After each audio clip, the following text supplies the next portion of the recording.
My wife and I have a 2-year-old son and have been married for 4 years. Our anniversary was a month ago and we found a nice, secluded cabin on Airbnb and rented it out for a long weekend getaway. My wife asked her parents if they would be willing to watch our son, and they agreed as long as we dropped him off at their house. That worked for us since it was on our way anyway.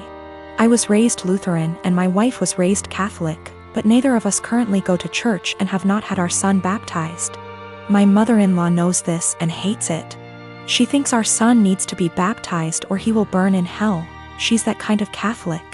So we go on our trip, and when we pick up our son and ask how the weekend went, mother-in-law says everything went fine and that she has saved my son's soul from the devil.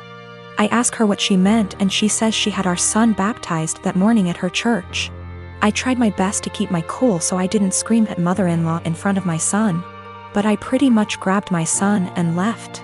On the car ride home I was fuming and told my wife as calmly as I could that this would be the last time her parents have our son unsupervised. She tried to downplay what her mom had done, but I told her we need to wait until we get home to talk about it because I'm not fighting in front of my kid. When we got home and had a chance to talk about it, things got heated. I told my wife I no longer trust her parents with our son, and that if they did something like this behind our backs, I can't trust them to respect our wishes as parents in the future. I said this was a huge breach of trust and I will forever look at her mom differently. She continued to try to defend her mom, saying that she was only doing what she thought was best for her grandson. She even downplayed it by saying that it's just a little water and a few words and we don't go to church anyway, so what does it matter? I told her that under no circumstances will I allow her parents to watch our son by themselves again. I said that we can still let them see their grandson, but only if we are present.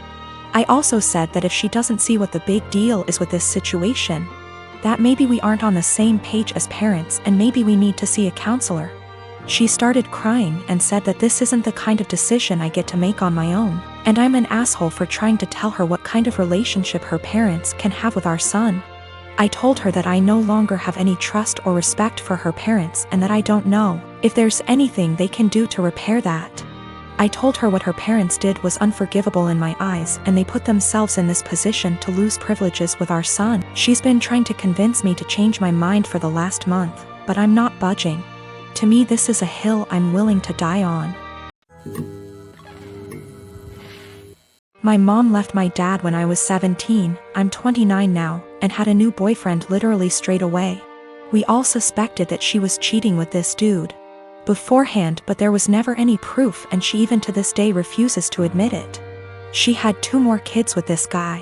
When my mom and dad broke up, I moved out to live with my dad, who had moved back in with his parents. The major reason for this was because she told me to leave as I kept fighting with her new dude.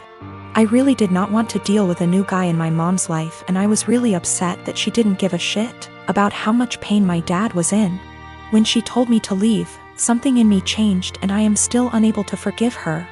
That solidified. My 14-year-old sister stayed with my mom for a year and then begged to come and live with my dad because she hated it so much at my mom's place. And my sister and mom were close, so for my sister to feel that way, it must have been bad. Since I was 18, my grandparents kept pushing me to start a business.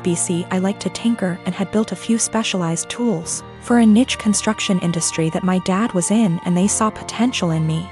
They gave me a lot of money as an investment. Actually, they mortgaged their house, that's much they believed in me, and basically, I majorly lucked out and managed to land some national contracts at 24 that turned into more than a few millions of dollars over a few months when the business boomed. The profit trajectory has risen since then, and basically, I'm living a life I never thought would be for a schmuck like me. I moved my dad, sister, and grandparents out to the East Coast a couple years back, and we've started a new life. I am surrounded by people who see and saw the best in me, and I'm grateful so much. I was seriously messed up after my mom blew our family apart. For the last couple years or so, my mom has been on my case to reunite with her. She is getting increasingly more insistent that I go visit her and her boyfriend and kids, and keeps trying to guilt trip me because my sister has a much more privileged life now and my younger 2 half-siblings don't. She keeps telling me that even if I don't forgive her, I should look out for the kids as they're innocent in all this. She made her bed and she can lay in it, but the guilt eats me alive sometimes. I just can't forgive her though. Since my wife and I got married 3 years ago, things have been off. I know that people grow and change with time, but around our wedding, my wife changed drastically. She bleached her dark brown hair blonde right before the ceremony. And I honestly thought I was in the wrong church for a split second when she came down the aisle.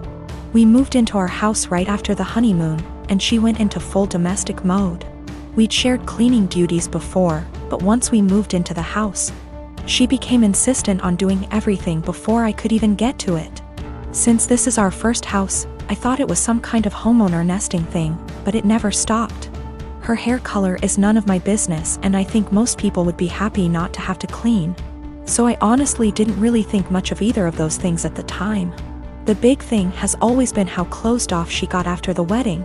When we were dating, she'd tell me long rambling stories about her feelings and rant to me when she was upset and all that. And I liked hearing about what was going on inside her head. After the wedding, that stopped pretty abruptly. If I ask her how her day is, she will only ever tell me that it was fine or super.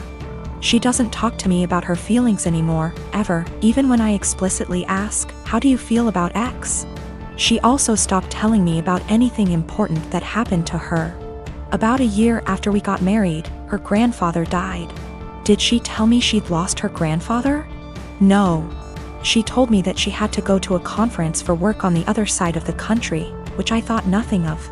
On the second day she was gone, her older brother texted me to tell me that my in-laws had really missed seeing me at the funeral. When I called her to ask why in the ever-loving hell she didn't tell me, and then lied about it, all she would say was, "I didn't want to trouble you. You have a lot on your plate." After that, she went on a couple of spontaneous family trips. She's really close to her family, so the first time she said she was going camping with her brother at their alma mater. I didn't think a lot of it other than to be slightly disappointed and confused that I wasn't invited, because her brother's cool and the three of us go camping together a lot. But the second time, I started hearing alarm bells. I'd like to say I'm a more secure man, but after the second spontaneous family trip, my wheels started spinning and I started to think that maybe she was cheating. This was a weird insecurity in the back of my mind for a while, since she wasn't showing any other big signs of cheating. She wasn't guarded about her phone and hadn't changed her routine / appearance. A few weeks ago, she told me she was pregnant. I was over the moon about it until I asked her how many weeks along she was, and she nonchalantly said about 12 or 13. She'd been pregnant for like 3 months before she even bothered to tell me. She's not really showing at all, and she doesn't usually drink, so I had been completely in the bloody dark. I honestly hadn't even suspected. That was kind of it for me. I was sure she was cheating, and that it wasn't my kid. I thought there was no possible way that a woman would keep her pregnancy a secret from her husband for 3 months. So I snooped. Yes, I know I was wrong, but I wanted proof that she'd been having an affair before I moved out. One of my best buddies from college is a divorce attorney, and when I asked him what I should do, he sent me the info for a key logger.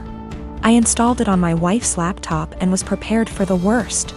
Now, I feel like what I found is somehow worse than her cheating.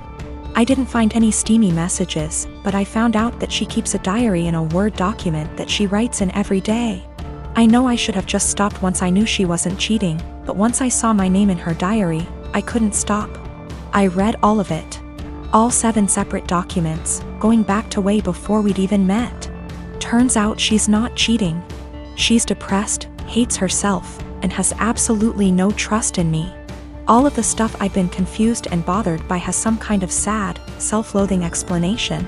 She hates having blonde hair, but she writes, "I know he'd divorce me if I went back to being a brunette. Because wives are supposed to be blonde almost every week." The "wives are supposed to be" thing is tangled up in everything. She thinks wives are supposed to be quiet, which is why she doesn't talk to me anymore.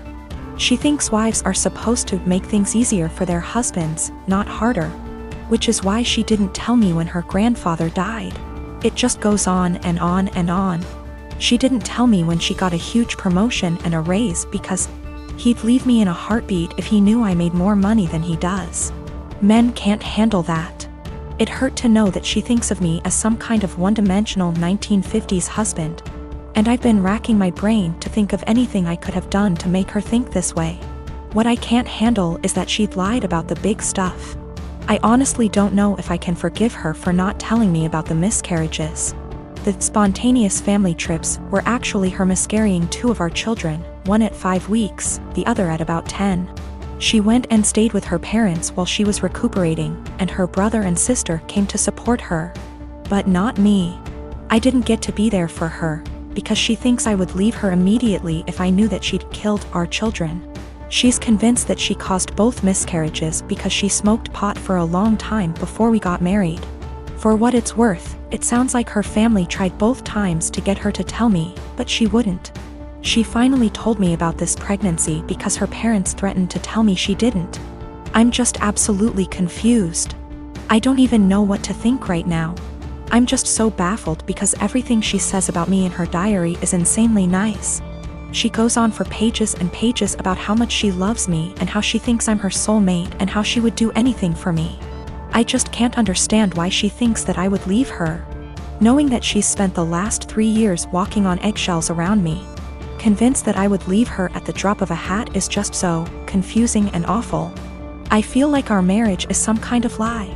The woman I thought was self-confident and ready to take on the world is actually full of self-loathing and really, really depressed. I don't know her at all. She's been suffering silently with depression long before we met. She has no faith in me, no trust. She thinks that every hug and kiss I give her and every "I love you" I say is a lie. I just don't know what to do. She obviously needs serious help, but I don't know how to get it for her. I can't tell her that I read her diary.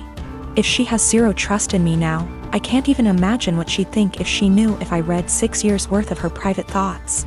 I feel like I need to get my in-laws on board somehow, but I don't know what to say to them. I know I can't ignore this, but I feel like any move is the wrong move.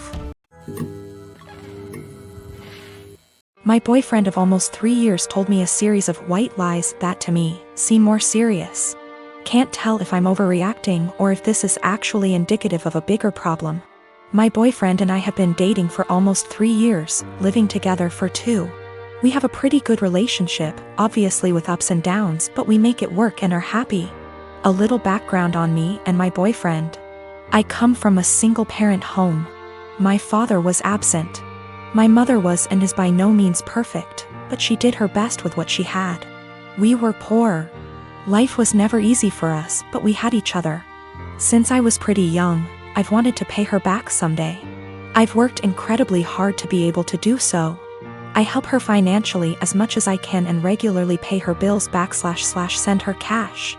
I'm also her only living child now as my brother passed away 5 years ago, which basically left me to help her. I don't care, I love my mother, and the right thing to do is to help her when she needs it. But is stressful. This is relevant because my boyfriend described coming from a somewhat similar past, and it is something we have bonded over.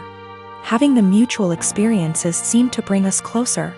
He told me he also helped his parents financially, and we would often vent to each other about the stress it brings.